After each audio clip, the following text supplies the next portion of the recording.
ನಮಸ್ಕಾರ ವೀಕ್ಷಕರೇ, ನಾನು ನಿಮ್ಮ ಶ್ರೀ ದಾನಮ್ಮ ದೇವಿ ಭಕ್ತಿ ತಾಯಿ ವರದಾನೇಶ್ವರಿ ನಿಮಗೂ ಆಯುಷ್ಯ ಆರೋಗ್ಯ ಸುಖ ಶಾಂತಿ ನೆಮ್ಮದಿ ಹರ್ಷವನ್ನು ಕೊಟ್ಟು ಕಾಪಾಡಲಿ ಅಂತ ಹೇಳುತ್ತಾ ಈ ವಿಡಿಯೋನ ಸ್ಟಾರ್ಟ್ ಮಾಡ್ತಾ ಇದ್ದೇನೆ ನೋಡ್ರಿ. ಇವತ್ತು ನಾನು ಡಬ್ಬು ಮೆಣಸಿನ್ಕಾಯಿ ಪಲ್ಯ ಮಾಡ್ತಾ ಇದ್ದೇನೆ ರೀ. ಇದನ್ನು ಈಗ ಹುರ್ಕೊಂಡಿನ್ರಿ. ನಾ ಹುರಿಯೋಕ್ಕಿಂತ ಮುಂಚೆ ಇದು ಅಲ್ಲಿ ನೆನಪಾಗಿಲ್ರಿ, ಹಾಗೆ ಹುರಿದಿನ್ರಿ. ಆಮೇಲೆ ಇದಾಯಿತು, ಈಗ ಅದಕ್ಕೆ ಹುರ್ಕೊಂಡಿ ನೋಡ್ರಿ. ಈ ಥರ ಚೆಂದಾಗಿ ಹುರ್ಕೋಬೇಕ್ರಿ. ನೀವೇನಾದರೂ ನಮ್ಮ ವಿಡಿಯೋನ ಮೊದಲ ಬಾರಿಗೆ ನೋಡ್ತಾ ಇದ್ದರೆ ಸಬ್ಸ್ಕ್ರೈಬ್ ಮಾಡ್ಕೊರಿ, ಲೈಕ್ ಮಾಡಿರಿ, ಶೇರ್ ಮಾಡಿರಿ, ಹಾಗೆ ನಮ್ಮ ಚಾನಲ್ಗೆ ಸಪೋರ್ಟ್ ಮಾಡ್ತಾಯಿರಿ. ಈಗ ಈ ಪಲ್ಯನ ಹೇಗೆ ಮಾಡೋದು ಅಂತ ಹೇಳ್ತೀನಿ ನೋಡಿರಿ. ಇದನ್ನು ಮೊದಲು ಚೆಂದಾಗೆ ಸ್ವಚ್ಛಗೆ ತೊಳ್ಕೊಂಡು ಮಾಡಿ ಹುರ್ಕೊಂಡು ಬಂದೀನಿ ರೀ. ಈಗ ಹುರಿದೀನಿ ಅದು. ಈಗ ಇದಕ್ಕೆಲ್ಲ ಮಸಾಲೆ ರೆಡಿ ಮಾಡ್ಕೊತೀನಿ ನೋಡಿರಿ. ಈಗ ನೋಡಿರಿ, ಅದಕ್ಕೆ ಮೊದಲಿಗೆ ಶೇಂಗಾ ಪುಡಿ ಹಾಕ್ಕೊತೀನಿ ರೀ. ಸ್ವಲ್ಪ ಖಾರ ಪುಡಿ ಹಾಕ್ಕೊತೀನಿ ನೋಡಿರಿ. ಈಗ ನೋಡಿರಿ, ಖಾರ ಪುಡಿ ಹಾಕ್ಕೊತೀನಿ ರೀ.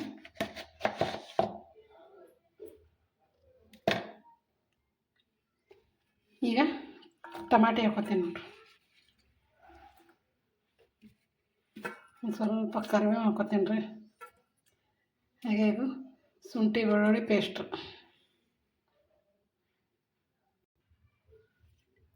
ಈ ಕೊತ್ತಂಬರಿನ ಹಾಕ್ತೀನಿ ನೋಡಿರಿ. ಇದು ಕಟ್ ಮಾಡ್ಕೊಂಬರ್ತಾರೆ. ಕೊತ್ತಂಬರಿನ ಹಾಕ್ತೀನಿ ನೋಡಿರಿ.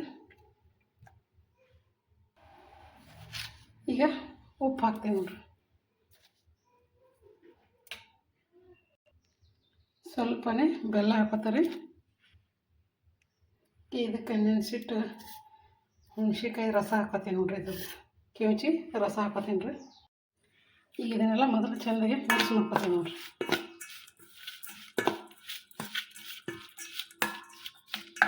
ಇದಕ್ಕೆ ಸ್ವಲ್ಪ ಅರಿಶಿಣ ಪುಡಿ ಹಾಕ್ತಾರೆ. ಅರಿಶಿಣ ಪುಡಿ ಹಾಕ್ತಾಯಿದ್ದೀನಿ. ಈಗ ಚೆಂದಾಗಿ ಮಿಕ್ಸ್ ಮಾಡ್ತೀನಿ ರೀ. ಈಗ ಹುಣಸೆ ರಸ ಹಾಕ್ತೀನಿ ನೋಡಿ.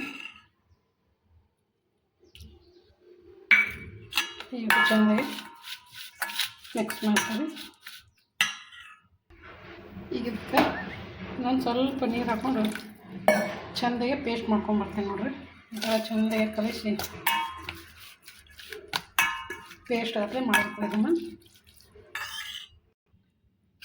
ಈಗ ನೋಡಿರಿ, ಇದು ಪೇಸ್ಟ್ ರೆಡಿ ಐತ್ರಿ. ಈಗ ಇದನ್ನು ಅದ್ರಾಗ ತುಂಬ್ತೀನಿ ನೋಡಿರಿ, ಮೆಣಸಿನ್ಕಾಯಿ ಒಳಗೆ.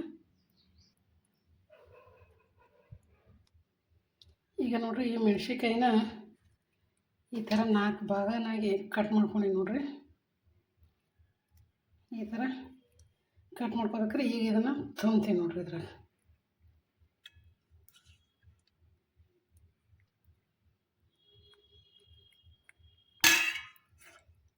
ನೋಡಿರಿ,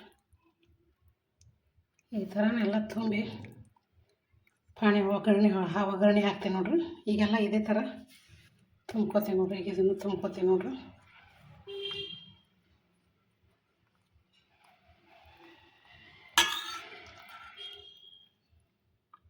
ಈ ಥರ ಎಲ್ಲ ಮಸಾಲೆನ ತುಂಬ್ತಾರೆ. ಈಗ ಏನಾದ್ರೆ ಆಗಾಳೆ ಹುರ್ಕೊಂಡಿದ್ನಲ್ಲ ಮೆಣಸಿನ್ಕಾಯಿ, ಅದೇ ಕಡಾಯಿಗೆ ಎಣ್ಣೆ ಹಾಕ್ತಾಯಿದ್ದೀನಿ ನೋಡಿರಿ. ಈಗ ಇದಕ್ಕೆ ಸ್ವಲ್ಪ ಜೀರಿಗೆ ಹಾಕೋತಾರೆ, ಸ್ವಲ್ಪ ಸಾಸಿವೆ, ಚಟ್ಪಟನ್ನ ಸ್ವಲ್ಪ ಕೊತ್ತಂಬರಿ ಹಾಕ್ತಾರೆ. ಈಗ ಇದಕ್ಕೆ ಇವೇನು ಮಸಾಲೆ ತುಂಬಿಟ್ಟಿನಿ ಅದೆಲ್ಲ ಹಾಕ್ತೇನೆ ನೋಡಿ.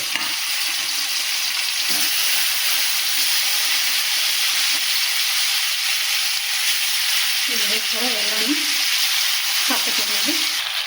ಈಗ ಎಲ್ಲನೂ ಹಾಕ್ಕೊಂಡಿದ್ರಿ ಚೆಂದಾಗಿ ಮಿಕ್ಸ್ ಮಾಡ್ತೀನಿ.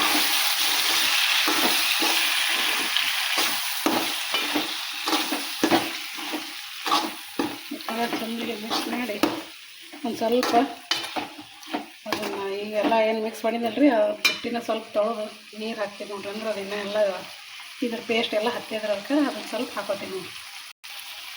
ಈಗ ನೋಡಿ, ಇದಷ್ಟು ಪೇಸ್ಟ್ ಹಾಕ್ಕೊಂಡು ಚೆನ್ನಾಗಿ ಮಿಕ್ಸ್ ಮಾಡ್ಕೊತೀನಿ ರೀ.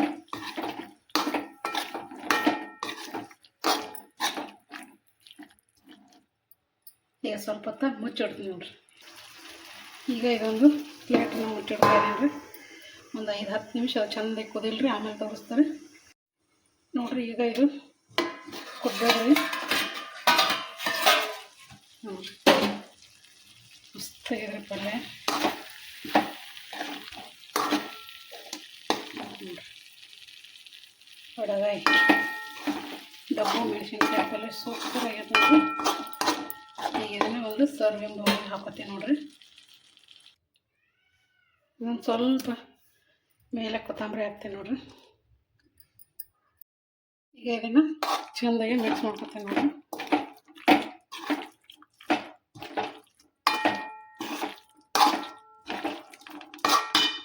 ಈಗ ಬೇರೆ ಒಂದು ಬೌಲಿಗೆ ಹಾಕ್ತಾರೆ.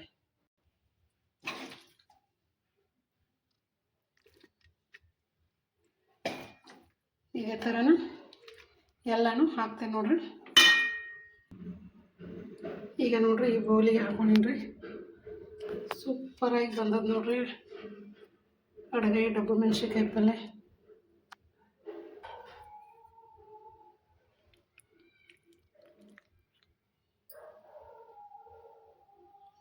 ಅಂದ್ರೆ ಮಸ್ತಾಗಿದೆ ನೋಡ್ರಿ.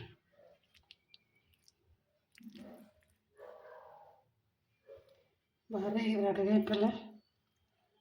ಈ ಥರನ ನೀವು ಒಂದು ಟ್ರೈ ಮಾಡಿ ನೋಡಿರಿ. ಈ ವಿಡಿಯೋನ ನಿಮಗೆ ಇಷ್ಟ ಆಗಿರುತ್ತೆ ಅನ್ಕೋತೀನಿ ರೀ.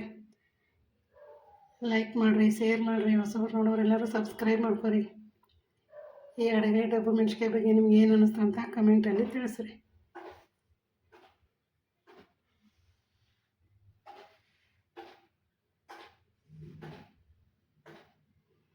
ನಮಸ್ಕಾರ ಎಲ್ಲರಿಗೂ.